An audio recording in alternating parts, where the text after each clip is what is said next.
Obrigado pela pergunta. Você vai estar aqui hoje à noite? Ah, então tá bom. Então depois você vê a gravação. A pregação vai ser justamente sobre isso, sobre os ramos frutíferos e infrutíferos. Mas Jesus deu vários alertas sobre aqueles que permaneceriam nele e aqueles que não permaneceriam. Várias parábolas sobre isso. Várias vezes que Jesus ensinou sobre isso. A Escritura fala várias vezes sobre falsos irmãos. E daí nós temos 3 categorias para pensar. Não, 4. Primeiro você tem um incrédulo, a gente entende. Nunca foi a Cristo, está no mundo, beleza. Daí, dentro da igreja, você tem 3 categorias. Você tem um falso irmão, que é aquilo que João vai colocar em 1 João, aqueles que estavam em nosso meio saíram de nós porque não eram dos nossos. São pessoas que, e Hebreus vai falar, João vai falar, Jesus vai falar, aqueles que estão no nosso meio, desfrutam da influência do Espírito Santo, vivem experiências espirituais, assim como Judas, pregam, realizam milagres, às vezes Judas realizou, tem influência do Espírito Santo na vida deles, mas deixam. E a resposta da Escritura para esses é que esses nunca foram dos nossos, mesmo estando no meio de nós. Certo? Essa é a Escritura diz. Então, há esses casos. Há outros casos onde você tem crentes genuínos, pertencem a Jesus, caíram em grande erro, e Jesus vai trazer eles de volta, normalmente pela dor.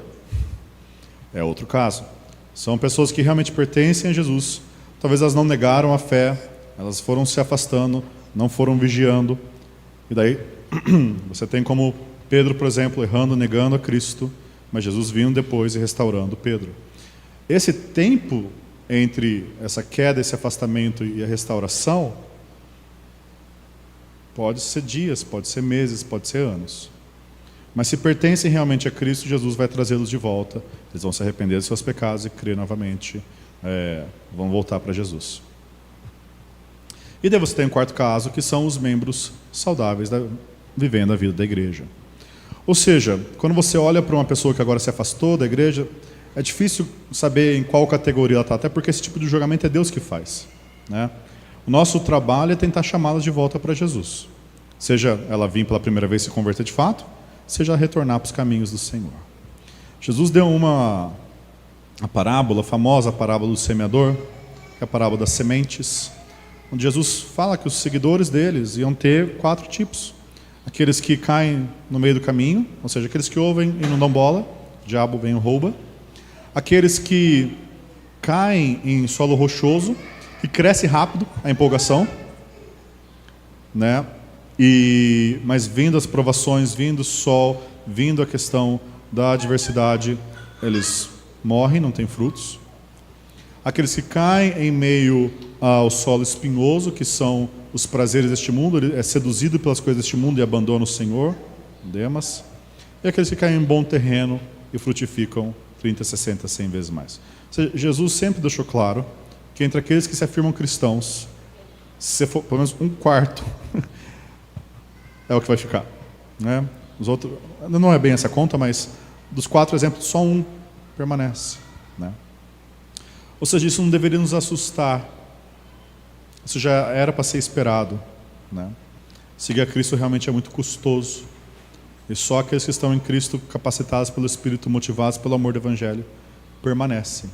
Se é simplesmente uma experiência religiosa, não é o suficiente para aguentar as dores de levar a sua própria cruz. Sobre a questão de equilíbrio, a questão de energético e tudo mais, depende. Há pessoas que, se entregam intensamente àquilo e permanecem no caminho, né? Muitas vezes com um chamado forte para missões, isso acontece várias vezes. Assim como também aqueles que se empolgam, mas a diferença vai estar nessa empolgação. Qual que é o fundamento? A empolgação não é evidência da obra do Espírito. Os frutos são. Como essa pessoa está crescendo verdadeiramente a imagem de Cristo Jesus. Na igreja é muito difícil definir isso. Aqui todo mundo sorri. Mas é no dia a dia, no seu relacionamento com outros. Como Cristo tem sido formado nela. Esse é a real evidência da ação do Espírito Santo, não só algo externo. Dá para ajudar?